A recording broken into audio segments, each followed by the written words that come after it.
Okay.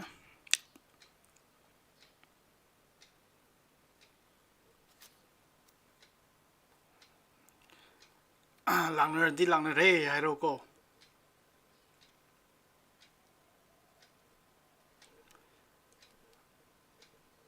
Okay, here len la. Vidyasagar la. Prince la. Zakir la.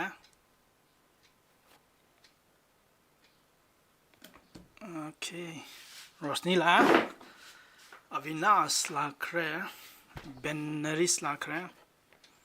Devina la kre. Lanchenba la kre.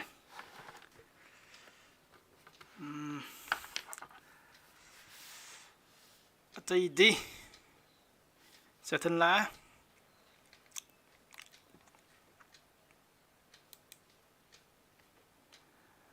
Atay di. Cái nó lối cái nó tông nằng cái ra rồi. Susma la. Lấy mềm bị đi. Vidalaxmi la. Lấy mềm bị la. Larissa di. Stevenia Sangita. Lagi Boinau di la rồi. Neeraj di. Neeraj di. Lấy Prince di.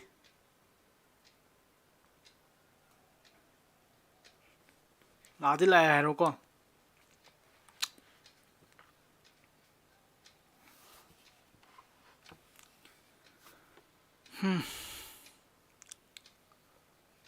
Cái nó là Prince, Neeraj. Prince là.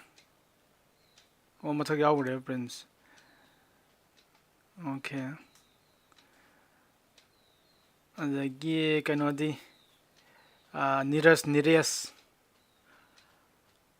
Cái nó đi là rồi hay là buổi nóng đi là rồi hay là red là đấy cái nó đi Larissa đi sang ta là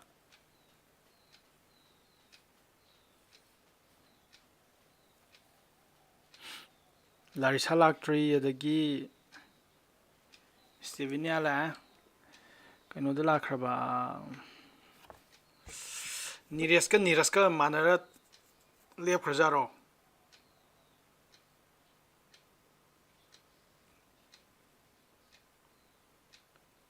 Riwa lezen Neeraj ne Larissa ne nupida kana wale. Nupida di Larissa ka tangoi male ko. Aduga nupa di Neeraj Boinau. Aduga lower male. Ate di lower male.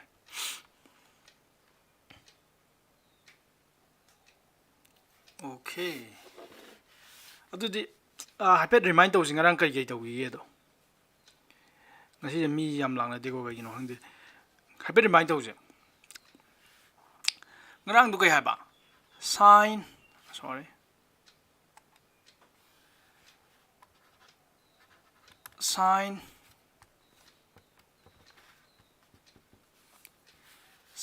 some angle x plus y je kamai pi haba. Sin x sin is mix like na sin x cos y plus cos x sin y have so pi gana adu karing wa minus lem tar d minus to shira makha thamage shira minus lem tar d plus na minus le bia have ni ko adu minus lem tar d shira minus la kana ai ko adu formula ani do ama khathang dei saleni combine to ri saleni next cos ki cos x plus y je khoi kamai ya ba cos di cos x cos y plus plus lak ta di minus lak na abdo aduga sin x sin y aduga kai gumba sira minus lem tar di sira plus win lak na abdo cos ki di minus lem tar di plus kai no ka na cos di minus to absorb to abdo adi mathang da 10x plus y 10x plus y की value से क्या आता है बा 10x plus 10y by 1 minus 10x 10y यार को अदु करी गुंबा सिर्फ minus लेम तार दी से जम plus से minus 1 करनी असी minus लेम से plus 1 करनी si khang ko ado formula taruk to loi combine taw sale sale ne ado si bu lei gre ado hangba question de yare nang kari hangba yare ga kan si de sin cos 10 ne ba ado nang nang ya di sar cos x plus y di kya ta ga ni sina sin x plus y ki value khang gre cos x plus y ki formula identity khang gre 10x plus y is khang gre sar code x plus y di kya ta ni sine adu ne khoi hauji taw dui je code ki je khoina taw gi ba du na sab ma taw ni 10 da taw gi ba du maina code x plus y je kari na ba ise bine nang ngarang yeng da ba nang ngarang nga han ga yeng de class out de do nang kanu net ka yara kan da kanu taw kan da yeng bro nang yeng out dra ba ngarang han ga swing id live class out da ju kanu to ho dra ba net yar kan da yeng dra ba aduna tra nang gyan ta roi code x plus y ni kya ta code t cos by sin ab do aduna cos x plus y by sin x plus y yar ko sile adui tar di cd kya ta ra sa cos x plus y di hoji formula do ba lo cos x cos y minus sin x sin y go by sin x plus y di kya ta ba sin x cos y plus cos x sin y yare ko adu da hojik taw du jai na divide taw tu je kan divide taw kan ya kan da sin x y na divide taw ge sin x into sin y na mathak su sin x into sin y na divide taw ge sin x sin y makha mathak su adu ani mak divide taw ni sin x sin y ado mathak da divide taw gram ni makha da taw na ab do sin x sin y by sin x sin y yare ko ado di kalthana ba ya bang kalthana ra chi sira sin x mana re ni je kalthana ra sira na kya mana ra ba sira na dem de mana da ma le ko mana sira ju sin y mana ra adu ga sira na kya tar ba sira di bra sin x sin y have ni sin x loi mana kalthana gi yare sira di kana mana tre adu sira di ahan be je hana pullo cos x sin y have ne ba sidi cos x ta re adu cos y sin y have ne ba sidi kya ta re ba cos y ta ne the minus 1 id si loi kak thana gram ne 1 ta re na divided by sidi kya ta ba cos x by sin cos y by sin y di cos y ta re adu ka plus sidi kya ta ba cos x by sin x di kya ta re ba cos x by sin x di cos x ta re adu nang gi formula ja siloi masala ge ko nang gi formula ja kari tar ma ga kan da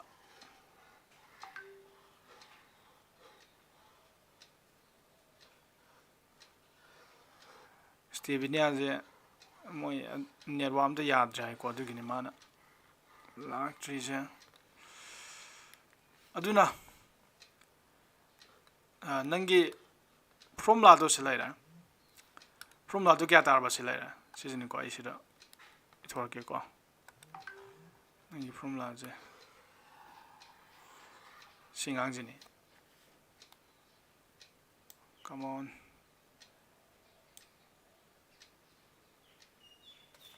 oops say kanogi code x plus y formula kya ta re ba code x code y minus ete ye ge se code x code y minus 1 by code x plus code y yare ko ai di sira code y plus code x hai be code x plus code y ro phai dana simu thak re ko aduni makhana ona lai ba 10 ga kai khana ge nang 10 ga kai khana ge 10x plus y hai ta di kai hai ge na 10x plus y hai ta di 10x plus 10y jina hana mathak ta thamak ko ne ba adu ga 1 minus 10x 10y lai ge ne ba yare ko ado quote di makhadang quote di 10 reciprocal ne habdo aduna na sai di khoi 10x plus 10y na mathak ta thamam ba do quote ki da di code x plus code y na mathak ta la oi ba makha do la ne code x plus code y yare ko adugo on thona ba makha jo thor ka ne ba makha da na sai di 1 minus 10x 10y la khib ne ba sira di 1 minus na la roi ba code x code y minus 1 you minus so 1 sira first le ba ja last one chat khar ne ba on thon jin do smai khar lai ga ne code ki formula da di ado code ki da mo khoi code x minus r code x minus y ki formula di kya ta ni sine code x plus y ki di khang gare ado code x minus y ki formula di kya ta ne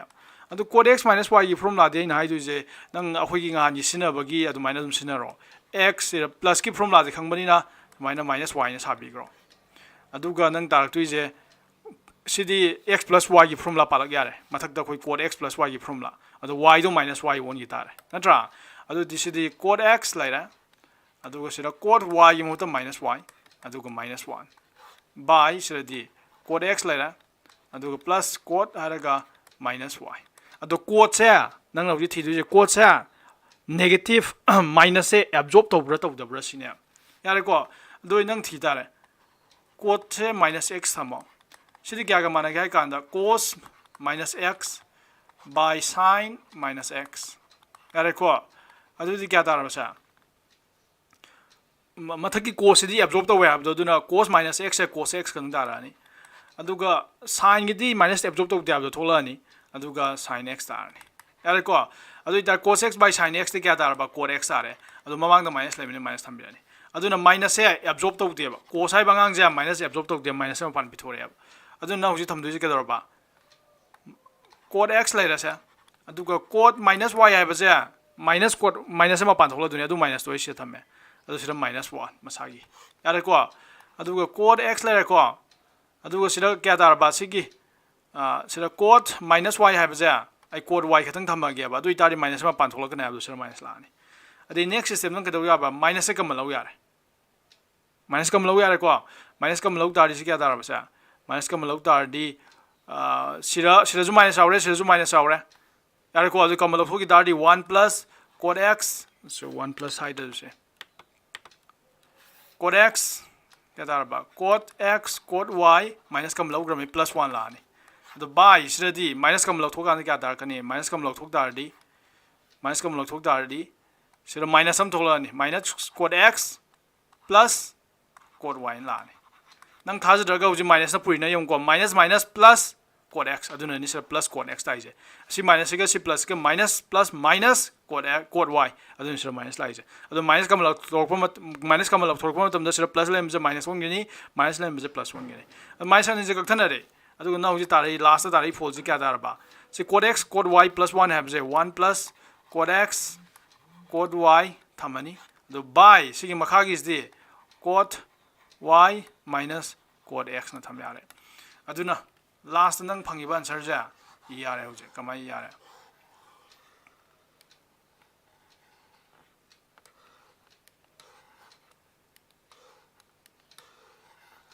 kamai yare ga kanda cos x minus y ki formula ja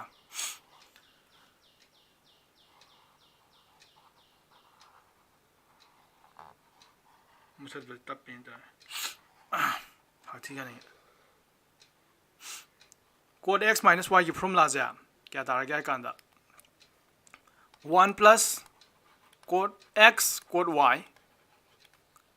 by cos y minus cos x आयो सी फादे आदे अदुन cos x cos y की दिखरा दी मयाम दे तोखाई तारक पनी को formula है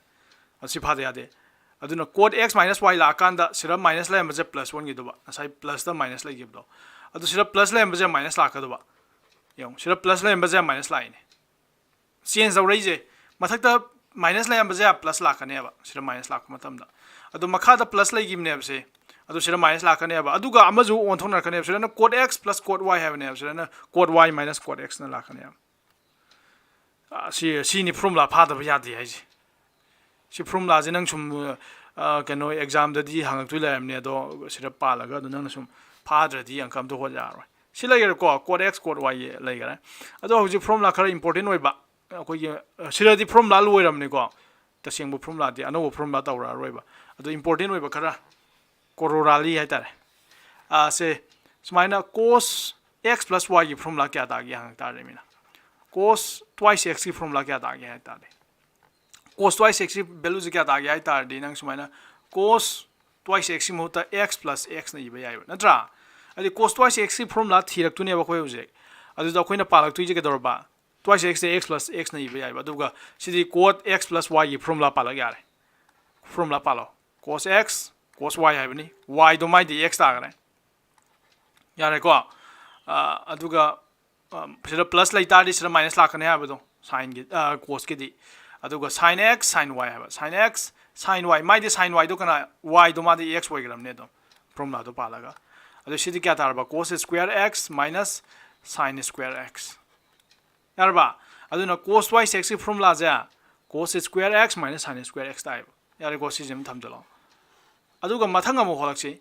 mathang dana ka darba sigi cos square x thamme aduga minus sigi sin square x ya nangna akhoi gi noi class 10 da yawi formula do pan be class 10 da kai formula yawi ba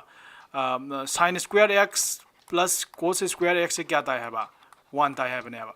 adu itari nang gi sin square x kana ta re sin square x ya 1 minus cos square x ta hai ba yare ko adu itari sin square x mota 1 minus cos square x yare ko adu si kya ta ba cos square x minus 1 si minus t minus t fuga ne plus ta re adu cos square x sidi kya ta ba twice cos square x minus 1 yare ko achira formula am la si jam jo thamjala aduga next aji sadara ni ko sidagi sadaraga si formula ji phangge ni yare ko si formula akoina 2 cos square x minus 1 ai ji kala ji phangye ba sigi cos square x minus sin square x hai ba ngang dagi sadara phangbane yare ko sin square x mota 1 minus cos square x hapaga yare ko ado nangna ko amu khuto umju do bayai ba nang ka dor ba nangna khangya ba kari khanga gya kanda cos square x kya ga mane cos square x ya 1 minus sin square x ka juma nei sigi sin square x ya som thangi dardi cos square x 1 minus sin square x juma na draw aduna nangna sigi formula da hapsalak tuni handa ungna na sai sin yim hoto 1 minus cos square x hap gibne ba hojik ti ke dor ba nang shiroi na piro ba cos square x do na piro ba aduna ka dor ba cos square x mi hota nang kari hapani akhoi se lai gi je 1 minus sin square x when happen aduga masagi minus sin square x dum thambiro adu si kya tarba se de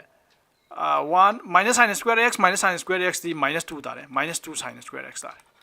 adu formula sim ju phang yare ko sim ju lai ra adu formula amaga to gi ko formula ama jina kai noi kan da akhoi gi sigi cos twice x hai ba ja cos twice x hai ba je khoi to ahum ni ko sadar tu je hauji to ai cos square x minus sin square x tagi ahan ba si sina first I want thola ge ko ahan ba si ma sadar re ado ani sub da si mu sadar re hauji ahum sub da ma mu sadar che ahum sub da amaga mu sadar che ahum sub jina i chira wina la hala ge ko chira wina la hala ge do se thamage sina ahum sub ni ko ahum sub da na khoi kamai sadar lak pa ya ge kan da na on those le je cos square x minus sin square x ne se nang makha any number ki makha 1 la yai yare ko any number ki makha 1 lai ado 1 hai di kari ge samana iba cos square x sin square x plus cos square x 1 tai na iram ne ado nang sigi 1 hai ba ngang ji ki mahutta na nang kai thamba ya ge ganda sin square x plus cos square x thamak po ge su kai de 1 ne ba si angka di makha da dum 1 tham ya ba to ado itardi hauji ke do yare sigi value ji da nang sibu ya ningi ko sigi value ji da nang na hu to tu ja akhoi mathak amasung makha je cos square x na divide tork se mathak amasung makha je adu sigi mathak sida cos square x na divide tawra siraju cos square x na divide tawra ni siraju cos square x na divide tawra ni mathak amasung makha ani ma cos square x na divide tawra ni adu itarde hoji kya ta gi eng je sidi cos square x by cos square x di 1 tare adu minus sin square x by cos square x di kya ta ba 10 sin by cos di 10 adu square omne 10 square x by 1 siraju sirana kya ta adu ba sin square x by cos square x di 10 tare ko 10 square x yare ko adu plus cos square x by cos square x to the 1 adu 10 square x plus 1 haibaga 1 plus 10 square x haibaga samana idara adi 1 mamang thamak pa ni da 1 plus 10 square x samana aduna ni sigi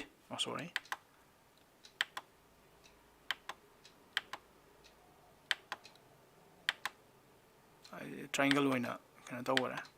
okay 1 plus 10 square x the formula home ni now ji phangis si formula home ji kamai la ki kham na tro formula home je ye summarize tawr gi ge ko si am important we si formula home je aduna formula home je kada la ki ga kan da sigi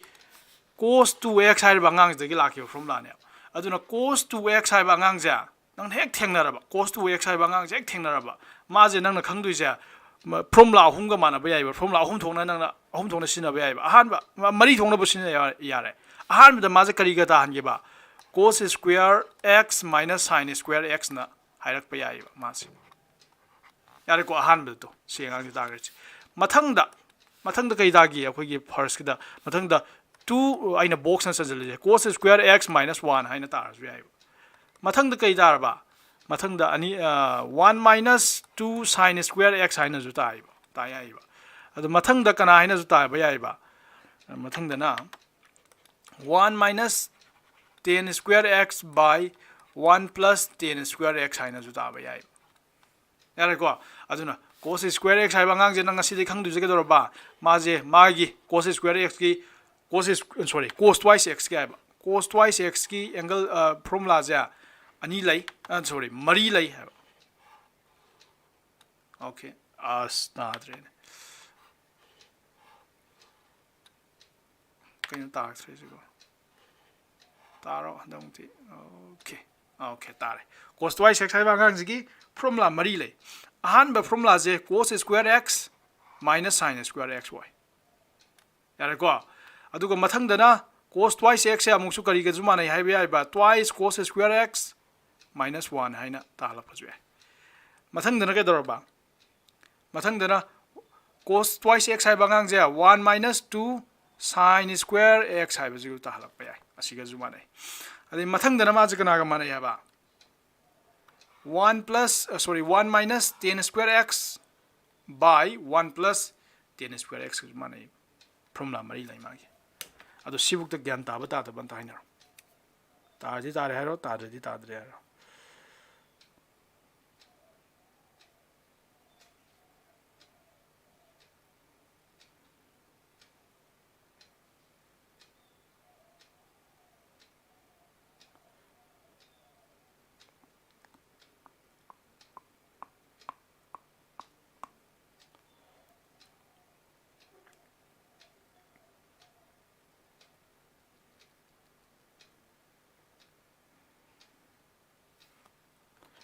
anuba sata lakpa yaubro nasai yaugi daba larisa adagi nupadana nires labo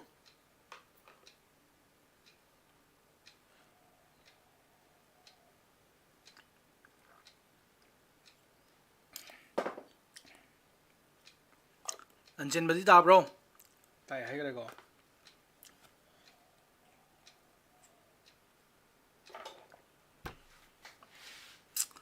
okay ado si kaw ya de aina kaw ya de ha si kaw ya de ado si ki formula je significance ha ge si formula je kamai sinar kani karam kan sinar kani abdo angle je kari no sil ja twice x hai je double ne 2 lai je 2x hai je double ne x ki double hai bane angle je double lai hai bane ado ge dor ba se 2x ne sil je double ado ga nang na sira tor pa dana kya ta re je kiri da hai ya 2x ne double angle leje aduga formula mayam tarak pajde ga dawe angle je single da reje 2x le am do x ka thang on girje eto x nga do on gine sina ta ji kai no sigi formula je khoni kari ko ba ya ga kan da angle doubling formula na angle half oiba natragan doubling ko ba formula oina sina ba ya ba adi angle do twice x le ram kan da x da sada ba formula ne apse yare ko angle do twice x le matam da x da sada formula ne ado nang sometimes nang na angka holak angkoi angka mayam holak kini ko sometimes angka holak pa matam da na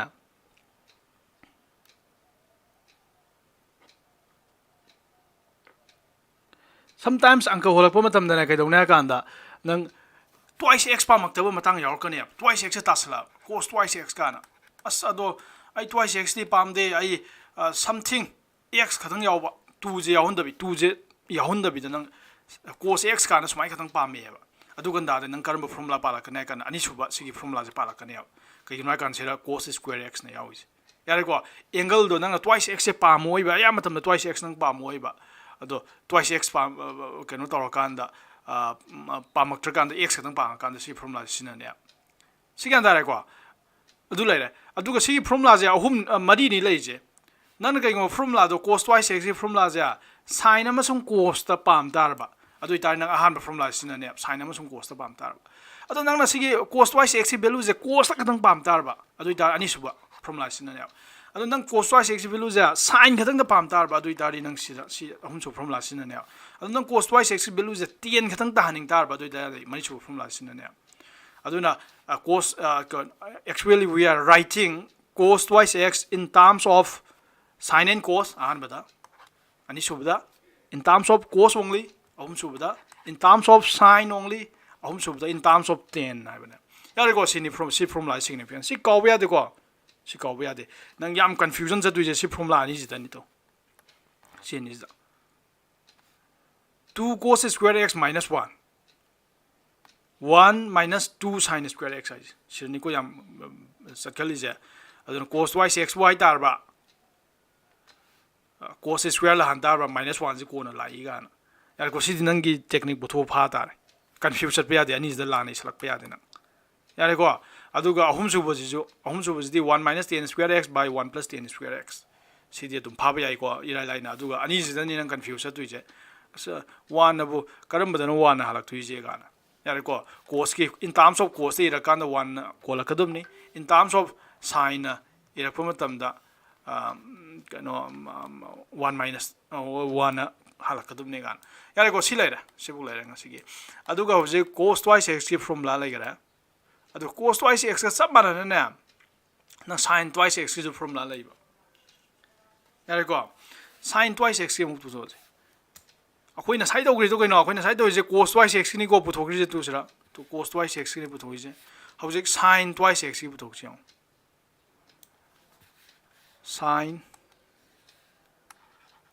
sin twice x ꯆꯞ ꯃꯥꯟꯅꯩ ꯉꯁꯥꯏ ꯑꯗꯨꯃꯥꯏꯅ sin twice x ꯅꯪ ꯀꯃꯥꯏꯅ ꯏꯅꯦꯕ twice x ꯍꯥꯏꯁꯤꯗꯤ x plus x ꯍꯥꯏꯕꯅꯦ sin ꯑꯗꯨ ꯑꯣꯏꯇꯥꯔꯗꯤ sin x plus y ꯒꯤ ꯐꯣꯔꯃꯨꯂꯥ ꯄꯥꯜꯂꯦ sin x plus y ꯒꯤ ꯐꯣꯔꯃꯨꯂꯥꯗꯤ sin x cos y ꯍꯥꯏꯕꯗꯣ ꯑꯗꯨ y ꯒꯤ ꯃꯍꯨꯠꯇ x ꯏꯔꯅꯤ ꯌꯥꯔꯦꯀꯣ ꯑꯗꯨ plus cos x ꯀꯌꯥ ꯇꯥꯔꯕ sin y ꯍꯥꯏꯗꯨꯅꯦ y ꯗꯨꯗꯤ x ꯑꯗꯨꯝ ꯑꯣꯏꯔꯕꯅꯦ x ꯑꯗꯨꯝ ꯊꯝꯕꯅꯦ ꯌꯥꯔꯦꯀꯣ ꯁꯤꯗꯤ ꯀꯌꯥ ꯇꯥꯔꯕ ꯁꯤꯗꯤ ꯅꯪ ꯁꯨꯃꯥꯏꯅ sin x cos x plus सिगी cos x sin x हाइबनिना अदुम sin x cos x न थंबे से सब माना बादीने sin x cos x sin x cos x तिनजनदि twice sin x cos x यारे को अदुन सिदा फॉर्मूला अम फंगे sin twice x की formula जे क्या तारा मेबा 2 sin x cos x अदुबो sin twice x की फॉर्मूला देखो ngasai ge dugumna kedorba sigi formula mayai ge ani je sira sadaba yang ngamde madi ai cos khatang da sadokpa sin khatang da sadokpa ngamde ngambudi ngami adu itarjo khoi kaina sina deba yare ko aduna mayai ge ni je tawroi makha ge tawkane adu sim leire sin twice x की formula जे aduga mo sin twice x की formula जे da nangna makha ta na sadokta di sigi twice sin x cos x ta gine sin twice x की formula J si makha da 1 de dum tham ya abdo adu makha da nangna sin square x plus cos square x na thamak pa ya yare ko adu itari hauji ga koi both numerator and denominator koi numerator amasung denominator ani maksa kaino ni yelakse ba koi ye adu di ga ne yembe ko adu yenge cos square x na yelakse both numerator and denominator matham sung makha ja cos square x na yelakse sira cos square x sira ju cos square x mathakta di tam am khatang leibe ni ko koina am khatang cos square x am khatang ye leije makha da di to ani leire maje adu ita aduna ni ani ye leije adu si kya tarba si cos ani leibe ni cos am ka thana gare makha da cos am le hore ko adu 2 har ni makha da cos am le ni ko kai cos square ni mathak di cos am khatang ni ka thana ga makha da cos am le hogi de ba adu sin by cos di tan x tare mathak by sigi sin square x by cos square x kya ta ba tan square x ta bane tan square x yare ko tan square x adu si cos square x by cos square x di 1 tare plus 1 do ai som do in thamage 1 plus ha thamo samare yare ko adu si formula jim le aduna sin twice x ki di akoina sinak du formula ja ani je khatang sinagani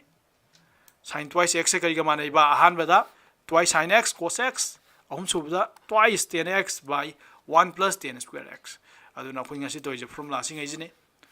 cos twice x na se laigara sin twice x hectare di magi formula ja cos ki dongna mari leite ko mai ani khatang leigani aham da twice sin x cos x ahum subda twice 10x sorry ani subda twice 10x by 1 plus 10 square x sumai laigana si khangda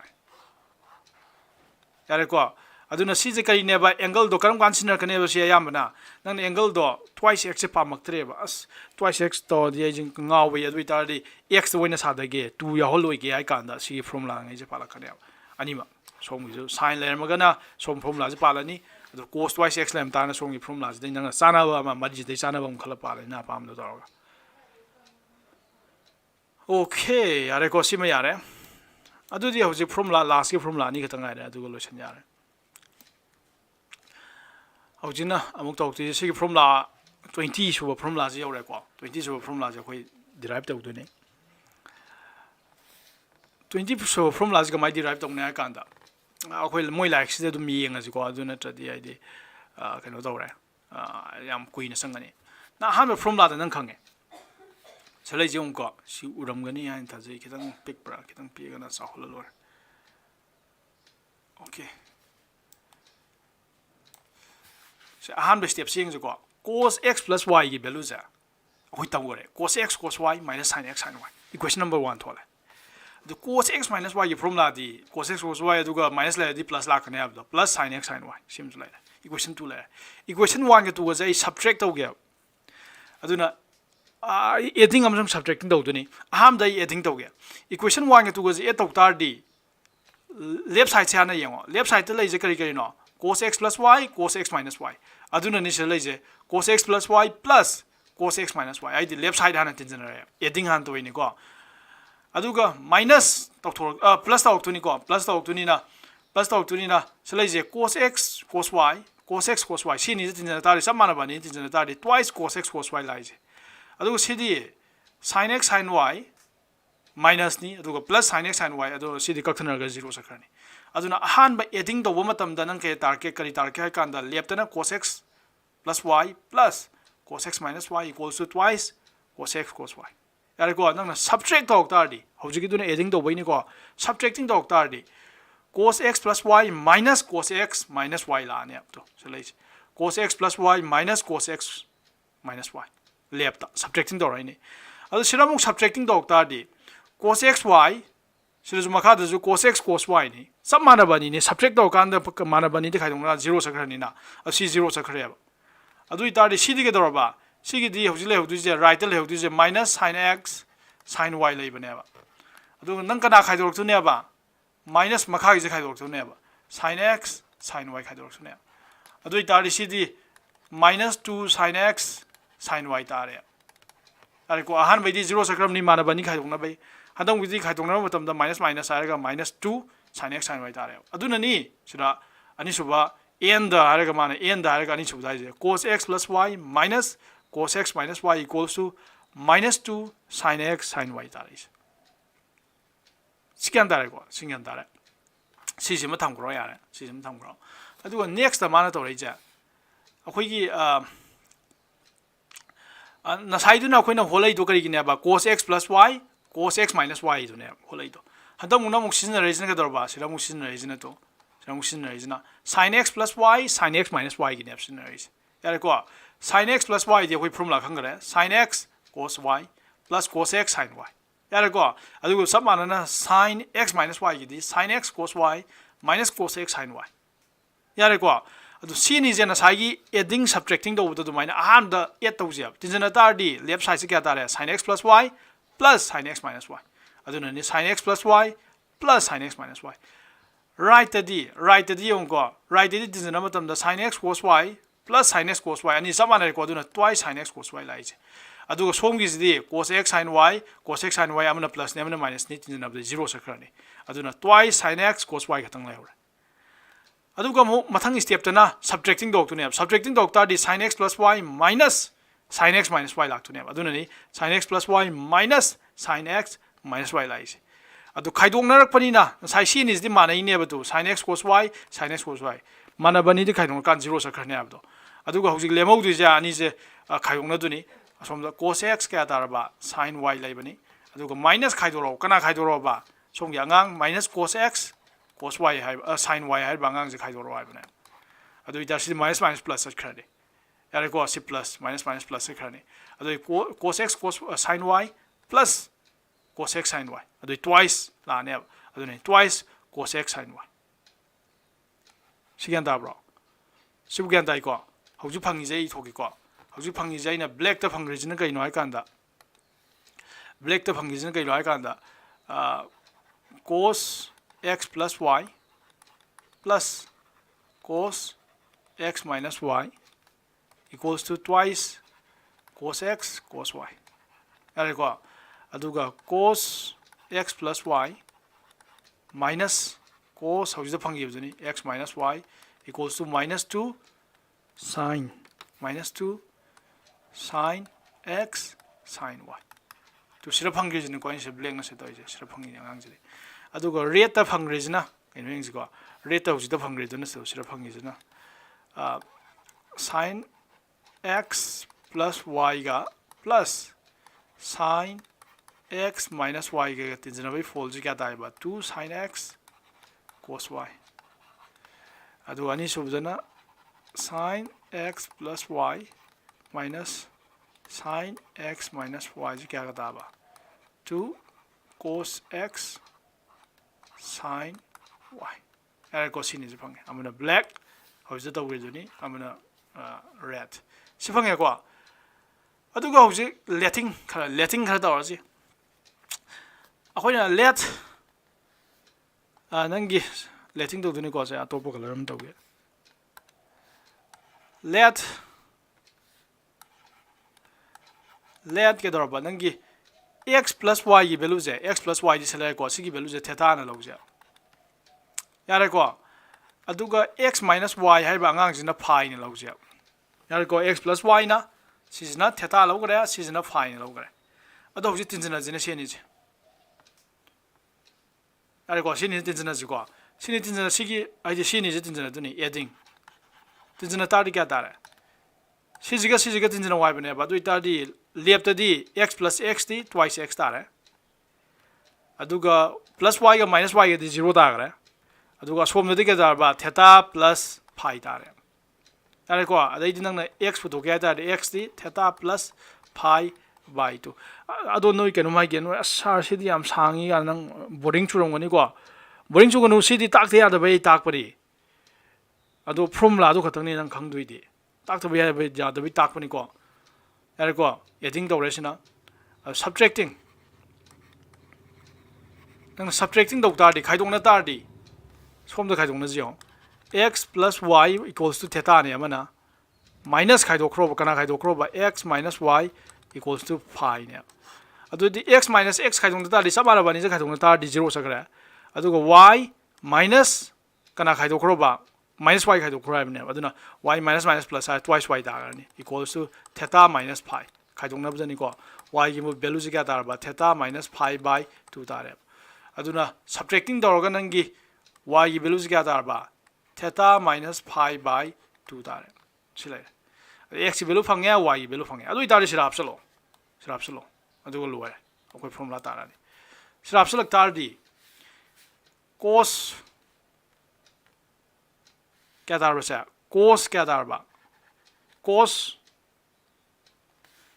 x plus y की महत्व क्या हापवाई ये x plus y की महत्व theta हापवाई बिदो cos theta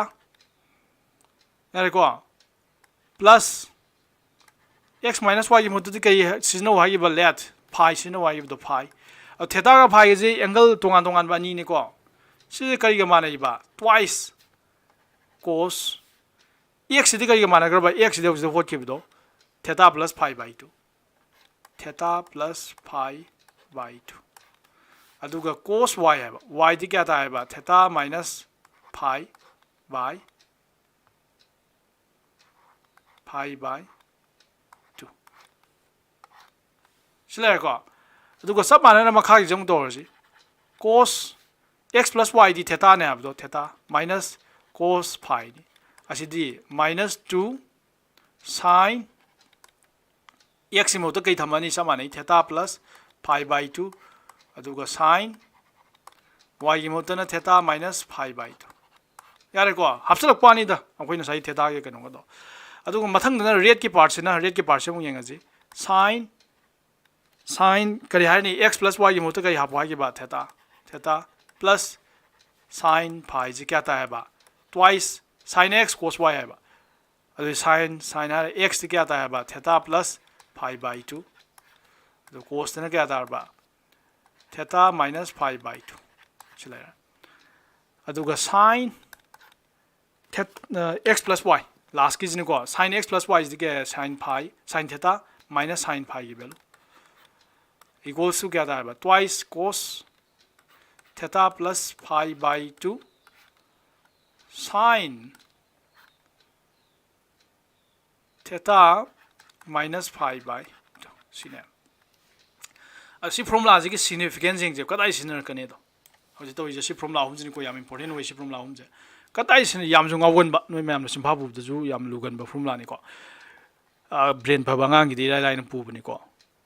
ado si formula ji kana ba ji ke yana akhoi na sai de akhoi na ha ni to ri formula mayam ji di sin x plus y gum ba akhoi ni to wi je cos x plus y gum ba sugum formula nga tane manung de x plus y relation ba azugum formula nga tane ba khoi to wi je hauji hangai ba wang di kai no ai kan da sin x plus sin y gi formula di kya ta ni sine akhoi ni khangi je kai no sin x plus y manung de x plus y angle lo manung de x plus y lem ta de khoi formula mayam pu thokare ba khangre ba no ngarang to gre na si juan chal to gre ado hauji mo hangai wang jin kai no ai kan da sin x sin y tonga le ma di kai to ni sine ado hauji hai je sin x plus sin y gi value ja kaya ta ni hai kan sale to sin x plus sin y gi value sale twice thamani mamang da duga sin to sin theta phi lak pani ko na sai di theta by hai gi ni sale di x y hai pani ka su gai de ado sin ara ga theta by gi mo to x y na x plus y by 2 twice sin x plus y by 2 cos x minus y by 2 hai bre sumai la kare yare ko adi nang nang du hang du je ba sar ado sin x plus y gi value di si da gre sin x minus y gi value di kya ta ni sine sin x minus sin y gi value di kya ta ne ado hauji to gre to asi jo 2 kya ta ba cos x plus y by 2 ado ga sin x minus y by 2 ado go samana na ma ji to gre ado cos x plus cos y gi formula di kya ta ne ba 2 r ni cos x plus y by 2 ado cos x minus y by 2 are ko ado samana na cos x minus cos y gi value di kya ta ni sine minus la ni minus 2 sin x plus y by 2 ado sin x minus y by 2 yare ko ado si je question de exam de kamai na hang kana exam de sumai hang to ni exam de kamai kana question da find the value of find the exam da hang pya je find the value of say sin yare ko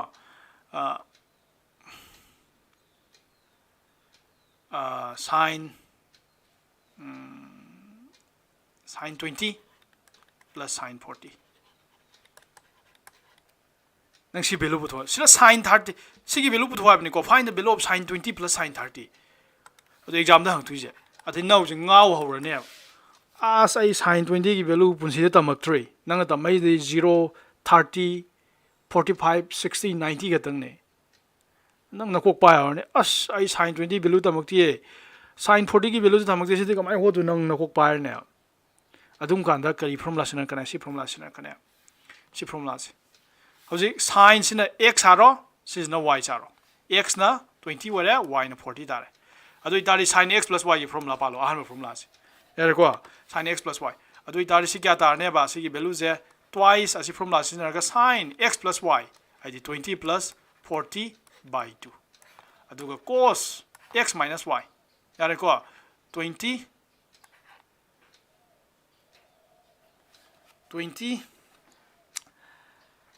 ha ngai ko ai je ke no to re lan pam lai ra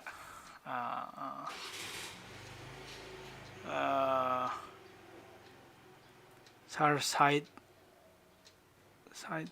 10 de lai tro 10 de lai du ni adu 10 du ni ho ji tam mai roi yare ko so sumai holak tu ne ba kai gi no hai kan da sidai ti nang na belu bu thonga mam da ji bu thora ne ba to so 20 plus 40 di kya tar ge 20 plus 40 is 60 na to sida 60 by 2 la ne ba angle do 2 adu sin haraga 60 by 2 di 30 na tro 30 tare sin 30 di kya tar ba into 1 by 2 sin 30 ki value di 1 by 2 adu maina cos ki nang hola ne haidi nang na sai hot pa ngam dab do si formula sinaraga tu akhang ba 30 daga ta halai che adu si formula ji kana bu khang abo khang ko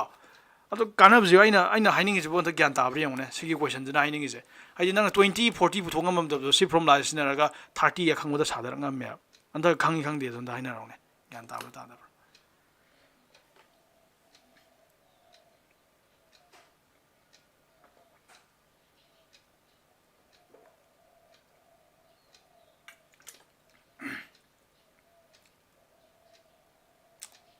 I didn't from lam tam tardi identity tam tardi do we kana bam khanga dum ne quite a sinner kani adu ne ba sinner ba maslai re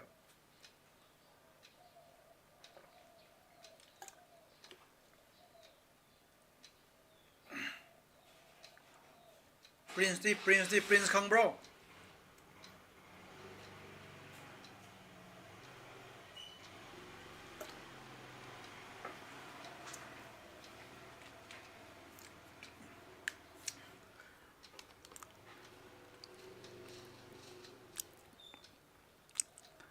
yare ko sile adu sigi keno ji pattern nam tang yeng ji ko pattern nam yeng ji pattern ji keno ai kan da yong cos ki da yam mana ba mamang ai ga loi tri si just keno to boni ko just ai sum takhan bani ado si di ka chu important hoite se pattern nam lai je cos ki da khoina pattern nam mamang gi from langai da u gi ba cos x iraktar smaina gi bdo cos x plus y irakpa matamda cos ngata thamjalakane habdo yare ko cos x cos y gan smai thamjalakto rosni ne video yeng ya dre jin kaina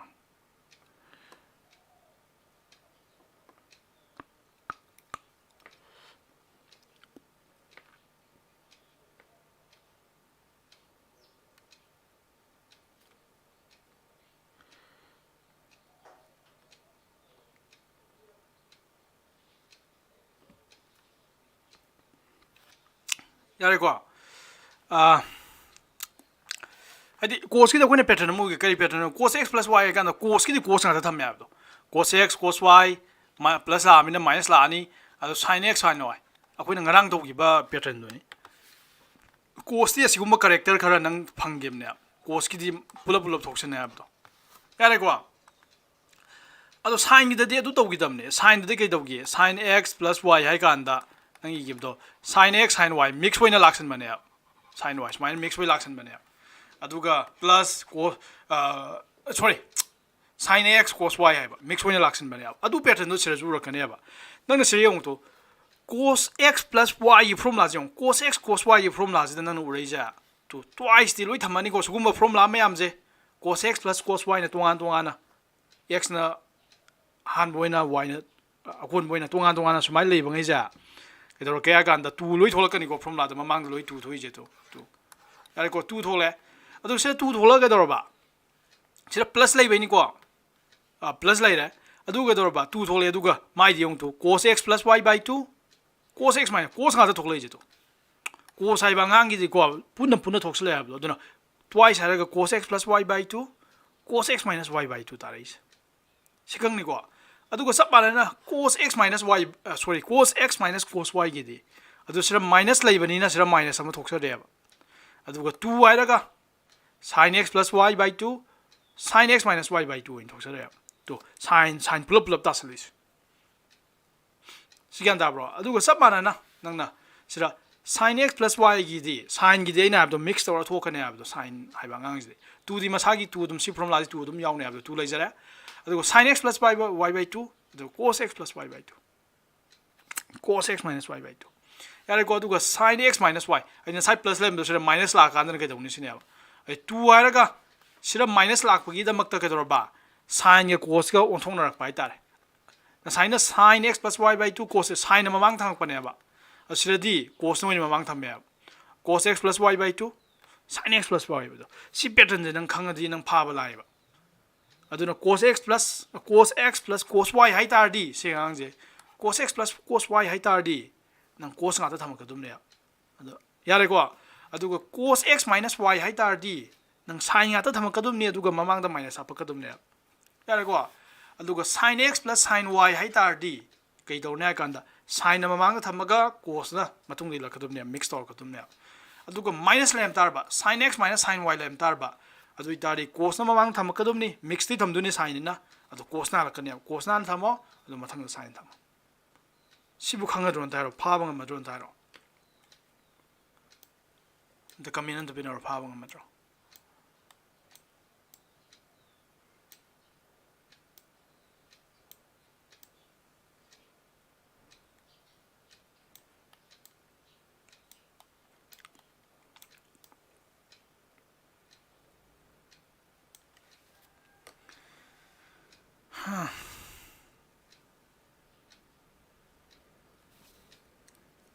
aduna habdo aidi sahi khuding gedum phaine se dum kawe kayino ka ai noi da hana ha mane aidi brain yam phataba ngang ne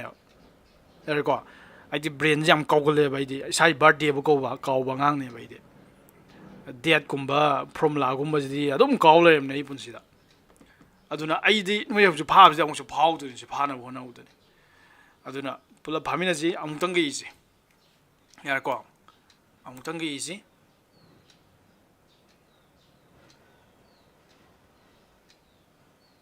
ado noi di brain yam pha hauska na ngang di loi brain pha na ram ni ko kaw bu ji ka nyaw na dam loi phang am bane yare ko ado hauski do amutang gi thok se yare ko ai ibaji yam important wai am da noi ju like te noi ju simpha na bono ko ai ju simpha ni du je sin x plus sin y hai tar di simpha ji ko khoi pula twice te dum lai jarni aduga plus layer me sin gi di mix tor thamang ne abdo adu sira lei duja sin x plus y by 2 cos x plus y by 2 cos x minus y by 2 yare ko la le ro ju simpha yi ni adagi sira sin x minus sin y minus la kan di mix te thamak tu ne do cos na halo abdo 2 cos x plus y by 2 sin x minus y by 2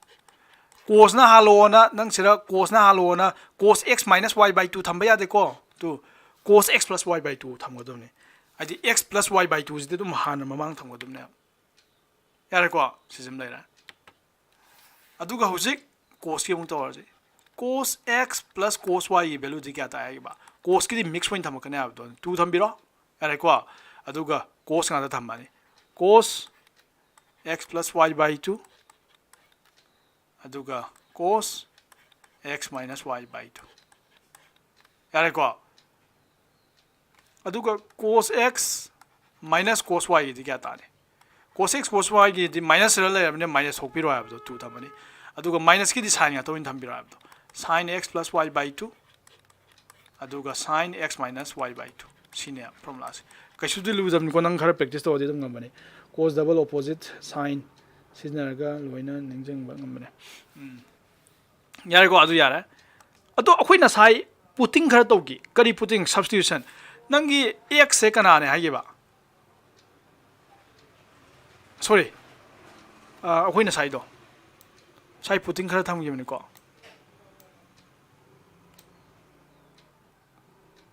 sira putting khar tham gi je to x plus y je kari na haye ba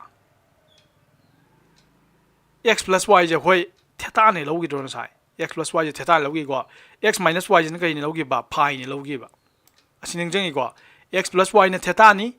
adu ga x minus y ne kya ne logi ba phi ne logi ba nyan da re ko aduna ai ko mana kanom te ngge si le ra twice cos x cos y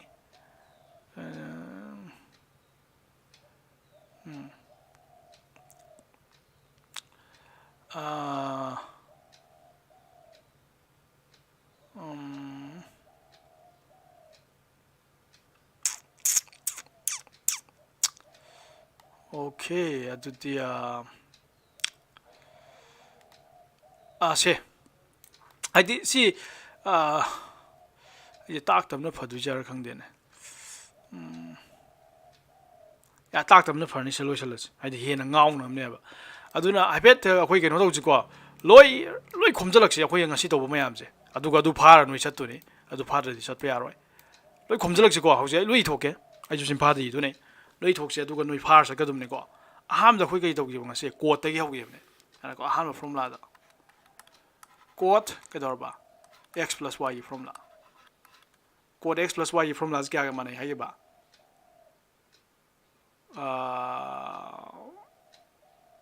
code x plus y की formula से क्या माने है बा मखादना code x plus code y थमनी मथक्तना code x code y minus 1 सुमाई थम बिदाइना आई कावरे को सो सी run त Young को अस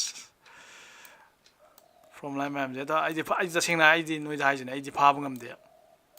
एरा को formula जे फाब सोंग ngam दे आई पुनसिदा सुमे को सुमे होजे की x plus y की तो अदुगा x minus y यमु यंगजे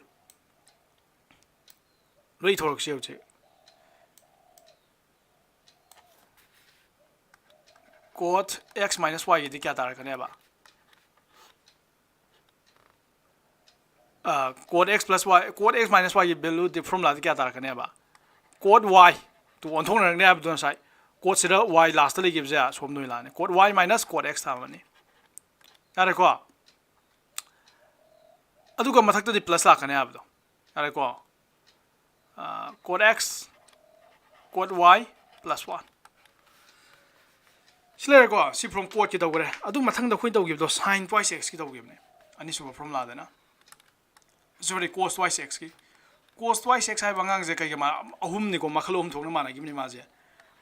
cos square x minus sin square x जो माने अरे को लगी twice cos square x minus 1 जो माने तो कई के जो माने बा 1 minus twice sin square x जो माने मरी नि मा माना गिर दो अमना कई न अमना 10 दा 1 minus 10 square x by 1 plus 10 square x sum bro 10 जो मखा द प्लस लै bro 1 minus 10 square x by 1 plus 10 square x सुमे को सुमे सिम लैगरा अदुगा अहुम सुबा फॉर्मूला दा खोइन तौगिदो sin 2x की तौगिबने sin 2x की क्या ता है twice sin x cos x the अमा जु माने है द माजे कई माने बा 10 द थमा कान द माजे twice 10x by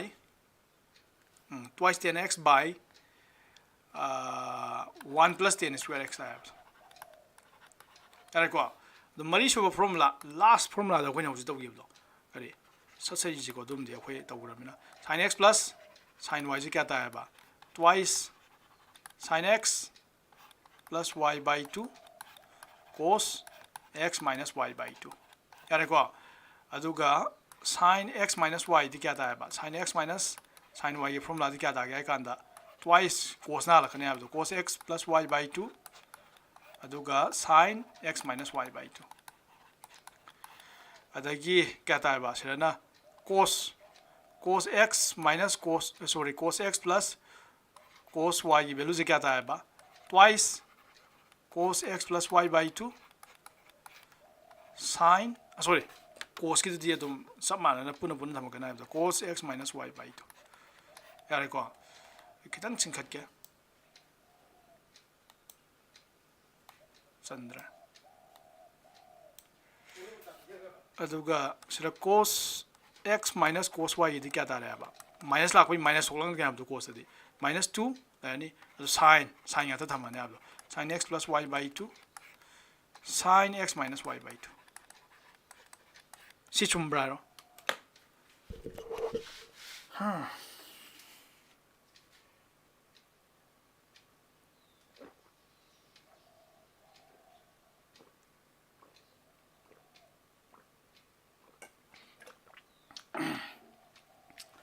सुमे को सा सुमे होसी सी 파로 सी 파르니 अदुगा मैं शुति सत्के यार सी 파로 दुगा ꯐꯥꯔꯀꯥꯟꯗ ꯁꯥꯔ ꯐꯥꯔꯦ ꯍꯥꯏꯔ ꯆꯠꯈ꯭ꯔꯦ ꯇꯧꯁꯤꯟꯅꯔꯒ ꯀꯩꯅꯣ ꯇꯧꯕꯗꯤ ꯌꯥꯗꯦꯀꯣ ꯐꯥꯏ ꯀꯥꯟꯗ ꯍꯥꯏꯖꯤꯟꯅꯔ ꯆꯠꯈꯤꯕꯗꯤ ꯌꯥꯗꯦꯀꯣ ꯑꯩꯅ ꯍꯥꯏꯕꯗꯣ ꯑꯩ ꯅꯦꯠꯇ ꯂꯝꯕꯤꯗ ꯊꯦꯡꯅꯀꯥꯟꯗ ꯍꯦꯛꯇ ꯍꯪꯗꯣꯏꯅꯤ sin x minus sin y ꯒꯤ ꯐꯣꯔꯃꯨꯂꯥ ꯀꯩꯅꯣ ꯍꯦꯛꯇ ꯍꯪꯗꯣꯏꯅꯤ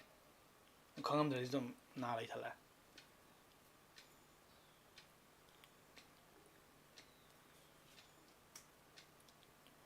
ꯁꯤ ꯍꯧꯖꯤꯛ ꯈꯨꯗꯛꯇ ꯐꯥꯒꯗꯕꯅꯤ ꯍꯦꯛꯇ ꯃꯔꯛꯇ ꯁꯜꯂ ꯍꯪꯉꯀꯥꯟꯗ ꯈꯪꯉꯝꯕꯩ ꯈꯨꯐꯥꯗ ꯐꯥꯒꯗꯕꯅꯤ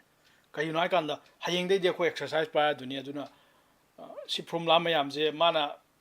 ꯐꯣꯔꯃꯨꯂꯥ ꯃꯌꯥꯝꯁꯦ ꯀꯣꯛꯇ ꯂꯣꯏ ꯊꯝꯃꯒ ꯀꯔꯝꯕ ꯁꯤꯖꯤꯟꯅꯔꯗꯣꯏꯅꯣꯗꯣ ꯈꯜꯂꯒ ꯇꯛ ꯇꯛ ꯁꯤꯖꯤꯟꯅꯗꯣꯏꯅꯦꯕ ꯑꯗꯨ ꯅꯠꯇ꯭ꯔꯗꯤ ꯅꯪ ꯑꯦꯛꯖꯥꯝꯗ ꯀꯃꯥꯏꯅ ꯊꯨꯅ ꯍꯣꯠ ꯉꯝꯒꯅꯤ NDA ꯑꯦꯛꯖꯥꯝꯗꯗꯤ ꯁꯤ ꯂꯣꯏ ꯐꯥꯒꯗ ꯌꯥꯗꯦꯀꯣ NDA ꯑꯦꯛꯖꯥꯝꯗ ꯑꯗꯨꯝ ꯍꯪꯗꯣꯔꯝꯅꯤ ꯑꯩꯈꯣꯏ ꯀꯣꯏꯁꯟ ꯃꯌꯥꯝ ꯍꯣꯠꯇꯣꯔꯝꯅꯤ ꯁꯤꯗ NDA ꯑꯦꯛꯖꯥꯝꯗ ꯀꯣꯏꯁꯟ ꯃꯌꯥꯝ ꯍꯪꯉꯤꯅꯤ ꯁꯤꯗ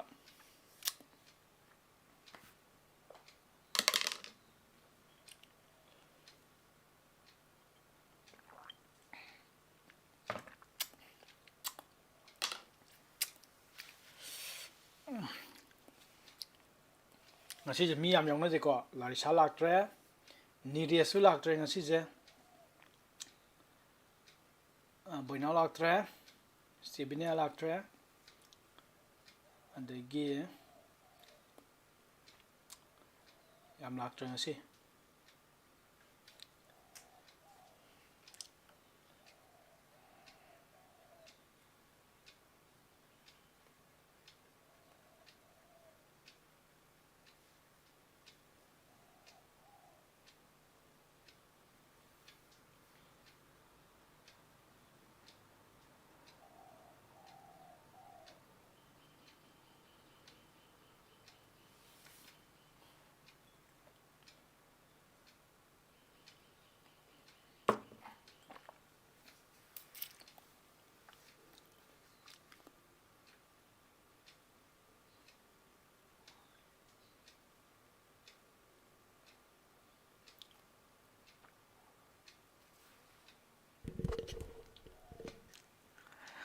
ꯐꯥꯔꯀꯥꯟꯗ ꯐꯥꯔꯦ ꯍꯥꯏꯔ ꯆꯠꯈ꯭ꯔꯣꯀꯣ ꯑꯗꯨ ꯐꯥꯗꯅ ꯐꯥꯔꯦ ꯍꯥꯏꯕꯗꯤ ꯌꯥꯗꯦ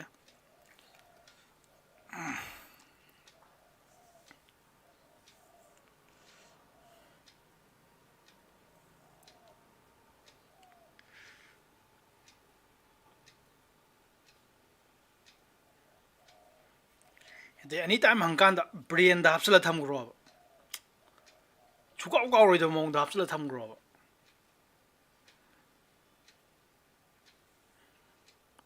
ꯄꯨꯟꯁꯤꯒꯤ ꯀꯥꯎꯔꯣꯏ ꯍꯥꯏꯕ ꯃꯑꯣꯡꯗ ꯍꯥꯞꯆꯤꯜꯂ ꯊꯝꯈ꯭ꯔꯣꯕ ꯉꯥꯛꯇꯪꯒꯤ ꯐꯥꯖꯅꯕ ꯅꯠꯇꯕ ꯄꯨꯟꯁꯤꯒꯤ ꯀꯥꯎꯔꯣꯏꯗꯕ ꯃꯑꯣꯡꯗ ꯍꯥꯞꯆꯤꯜꯂ ꯊꯝꯈ꯭ꯔꯣꯕ ꯀꯥꯟꯅꯗꯦꯅ ꯑꯩꯗꯧꯅ ꯑꯩ ꯀ꯭ꯂꯥꯁ 12 ꯀꯥꯔꯤꯉꯩꯗ 11 ꯀꯥꯔꯤꯉꯩꯗꯁꯨ ꯐꯥꯔꯛꯏ 12 ꯀꯥꯔꯤꯉꯩꯗꯁꯨ ꯑꯃꯨꯛ ꯐꯥꯔꯛꯏ ꯑꯃꯨꯛ ꯀꯥꯎꯊꯣꯛꯏ ꯒ꯭ꯔꯦꯖꯨꯑꯦꯁꯟꯗ ꯑꯃꯨꯛ ꯐꯥꯏ ꯑꯃꯨꯛ ꯀꯥꯎꯏ ꯃꯥꯁꯇꯔꯗ ꯑꯃꯨꯛ ꯐꯥꯏ ꯑꯃꯨꯛ ꯀꯥꯎꯏ ꯑꯉꯥꯡꯉꯩꯁꯨ ꯍꯟꯖꯟ ꯍꯟꯖꯟ ꯇꯥꯕꯅꯦ ꯑꯩꯁꯦ ꯐꯥꯏ ꯀꯥꯎꯏ ꯐꯥꯏ ꯀꯥꯎꯏ ꯐꯥꯏ ꯀꯥꯎꯏ ꯑꯩꯗꯧꯅ ꯇꯧꯒꯅꯣ ꯌꯥꯔꯦꯀꯣ ꯑꯃꯨꯛꯇꯪ ꯐꯥꯈꯤꯕꯁꯤꯅ ꯋꯥꯟꯁ ꯐꯥꯈꯤꯕꯁꯤꯅ ꯂꯣꯏꯊꯣꯛꯑꯕ ꯑꯩꯅ ꯍꯥꯏꯗꯣ ꯑꯩꯗꯤ ꯕ꯭ꯔꯦꯟ ꯐꯠꯇꯕꯅꯤ ꯌꯥꯔꯦ ꯀꯥꯎꯒꯜꯂꯦꯕ ꯌꯥꯝ ꯗꯦꯠꯀꯨꯝꯕ ꯐꯣꯔꯃꯨꯂꯥꯒꯨꯝꯕ ꯌꯥꯝ ꯀꯥꯎꯒꯜꯂꯦꯕ ꯑꯩꯗꯤ ꯕ꯭ꯔꯦꯟꯒꯤ ꯊꯕꯛꯁꯤꯃ ꯀꯥꯎꯕꯒꯤ ꯊꯕꯛ ꯐꯥꯕꯒꯤ ꯊꯕꯛꯁꯤꯃ ꯁꯨꯡꯌꯥ ꯌꯥꯗ꯭ꯔꯦ ꯑꯩꯉꯣꯟꯗꯗꯤ ꯁꯨꯂꯥꯞꯄꯨ ꯐꯥꯗꯦ ꯁꯨꯂꯥꯞ ꯑꯉꯥꯡ ꯑꯣꯏꯔꯤꯉꯩ ꯀꯩꯅꯣ ꯂꯥꯏꯔꯤꯛ ꯇꯝꯕ ꯍꯧꯔꯛꯄꯗꯒꯤ ꯇꯝꯃꯛꯄ ꯁꯨꯂꯥꯞ ꯃꯜꯇꯤꯄ꯭ꯂꯤꯀꯦꯁꯟ ꯇꯦꯕꯜꯗꯣ ꯍꯧꯖꯤꯛꯐꯥꯎ ꯐꯥꯗ꯭ꯔꯤꯁꯤꯅꯦ ꯁꯦ ꯋꯥ ꯂꯣꯏꯔꯦ ꯁꯤ ꯐꯣꯔꯃꯨꯂꯥꯁꯤ ꯀꯃꯥꯏꯅ ꯐꯥꯅꯤ ꯑꯩꯗꯤ ꯃꯁꯥꯒꯤ ꯀꯩꯅꯣ ꯂꯩꯖꯩꯕ ꯑꯗꯨꯅꯅꯦ ꯀꯥꯎꯒꯟꯕ ꯍꯥꯏꯇꯥꯔꯦ ꯀꯥꯎꯒꯟꯕꯅ ꯂꯣꯏ ꯀꯥꯎꯕ ꯅꯠꯇꯦꯀꯣ ꯗꯦꯠꯀꯨꯝꯕ ꯁꯤꯒꯨꯝꯕ ꯅꯝꯕꯔꯒꯨꯝꯕꯁꯦ ꯌꯥꯝ ꯀꯥꯎꯒꯜꯂꯦ ꯑꯗꯣ ꯅꯣꯏꯗꯤ ꯀꯥꯎꯗꯕꯅꯤꯀꯣ ꯑꯩ ꯁꯥꯇ꯭ꯔ ꯂꯥꯏꯔꯤꯛ ꯇꯥꯛꯂꯛꯄ ꯃꯇꯝꯗꯗꯤ ꯀꯥꯎꯒꯟꯗꯦ ꯁꯥꯇ꯭ꯔ ꯑꯌꯥꯝꯕ ꯑꯗꯨꯝ ꯐꯥꯈꯤꯕꯗꯤ ꯑꯗꯨꯝ ꯐꯥꯒꯜꯂꯦꯕ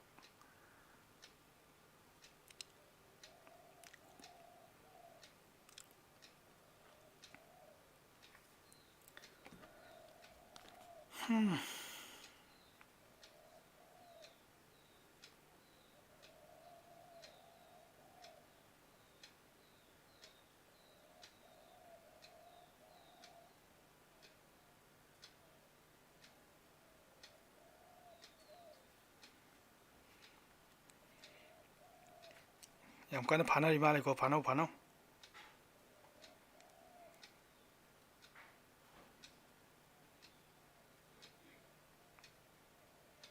ꯉꯁꯤꯁꯦ ꯅꯤꯔꯦꯁ ꯂꯥꯛꯇ꯭ꯔꯤꯁꯤ ꯀꯩꯒꯤꯅꯣ ꯈꯪꯗꯦ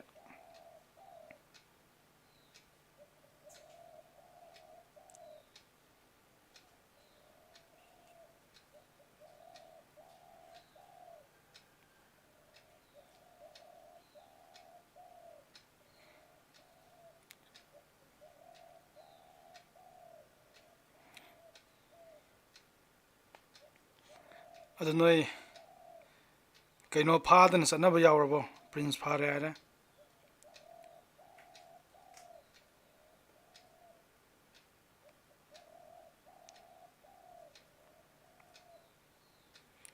ꯐꯥꯔꯦ ꯍꯥꯏꯝꯗꯅ ꯆꯠꯈꯤꯕꯗꯤ ꯌꯥꯔꯣꯏꯀꯣ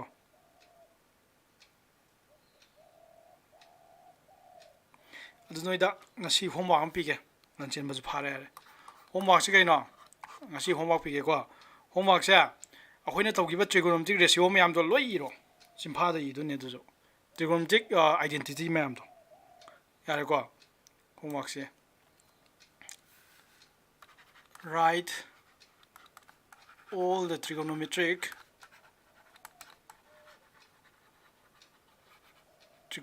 identities homework ni we have done so far akhoi na hanagi hokal trigonometric identity makok te horaga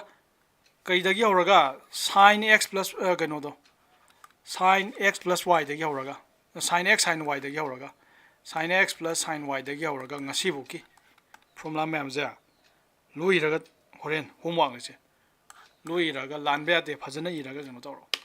adu homework ne thagla devina fare kano di farabo kano benaris nang bu gyan taribo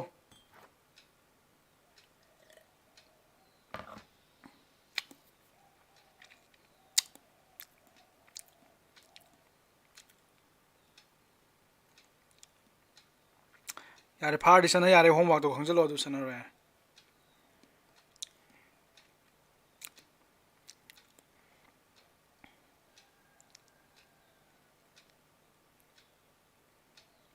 rohit parabo rohit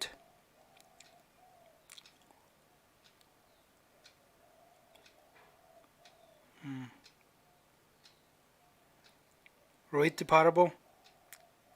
homework is njalo du party sana ro noi homework to obodo yenga to kanu ko simpha da irwa ibani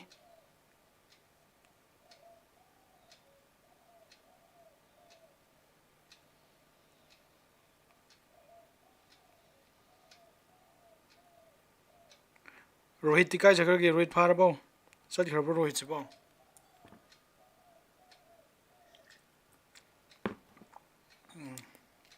kaino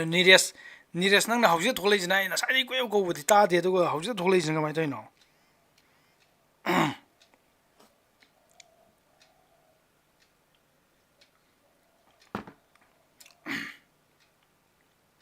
o par dia ne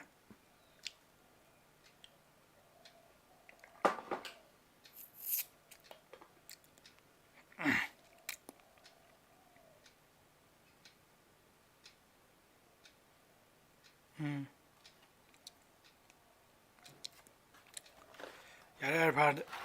sanar ado homework to di pada tawro homework to simpha da pharaga yengdabi iro aibani ko noi online class ne na kano podam ku chalakani ka yenga du di taw kano ke loisala ji ko du di